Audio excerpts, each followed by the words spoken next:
கல்வி கட்டணம் என்ற பெயரில் ஏழை எளிய பிள்ளைகளின் ரத்தத்தை கொடுக்கும். தூத்துக்குடியில இருக்கக்கூடிய அரசு உதவி பெறும் கல்லூரியான காமராஜ் கல்லூரியில கடந்த 2020ஆம் ஆண்டு துவங்கி ஒவ்வொரு ஆண்டும் மாணவர்களுடைய கல்வி கட்டணத்துல 1000, 2000, 5000 என்கிற பெயரில் இன்றைக்கு ஒரு பாடப்பிரிவிற்கு 35,000 50,000 வரை கல்வி கட்டணம் வசூலிக்கப்பட்டு வருகிறது. இதற்கு எதிரான போராட்டத்தை தான் ஒவ்வொரு கல்வி ஆண்டும் இந்திய மாணவர் சங்கம் நடத்தது. அரசு அதிகாரிகளும் தலையிட்டு பேச்சுவார்த்தை நடத்தி ஒரு குறைந்தபட்ச தொகையை குறைச்சிட்டு இருந்தாங்க. ஆனா இன்னைக்கு வாங்கியிருக்கக்கூடிய கல்வி கட்டணங்கிறது இங்க இருக்கக்கூடிய மக்களால கட்ட முடியாத ஒரு கல்வி கட்டணம்.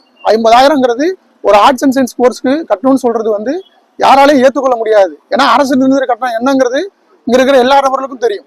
அப்படின்னா நீங்க அந்த கட்டணத்தை வசூல் செய்யறதுக்கு நடவடிக்கை எடுக்கணும் ஒழிய மாணவர்களுடைய போராட்டத்தை திசை திருப்புற வகையில இந்த போராட்டம் பேராசிரியர்களுக்கும் மாணவர்களுக்கும் இடையில இருக்கக்கூடிய பிரச்சனைகள்னால வந்தது அப்படிங்கிறத மாதிரி ஃபோக்கஸ் பண்ண வேணாம் அப்படிங்கிறது தான் நாங்க இந்திய மாணவர் சங்கத்தின் சார்பா கேட்டுக்கொள்ள விரும்புகிறோம்.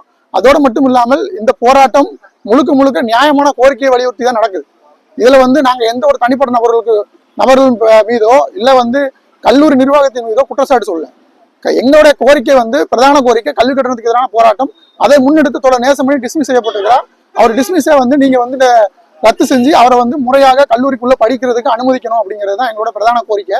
அதுக்கப்புறம் மாணவர்களுக்கு அரசு தீர்மானித்த நியாயமான கல்வி கட்டணத்தை தான் வாங்கணும். ஏற்கனவே வாங்கியிருந்த கல்வி கட்டணத்தை மாணவர்களிடம் திரும்ப ஒப்படைக்கணும் அப்படிங்கிறத இந்த காலவரையற்ற உண்ணாவிரத போராட்டத்தின் மூலமாக வலியுறுத்த விரும்புகிறோம். அதோடு மட்டும் இல்லாம இந்த கல்லூரியை அரசு ஏற்று நடத்தணுங்கிறது ஒரு கோரிக்கையும் நாங்கள் முன்மொழிஞ்சிருக்கோம் அப்படிங்கிறதையும் இந்த கட்டத்தில் தெரிவிச்சு விரும்புகிறோம்.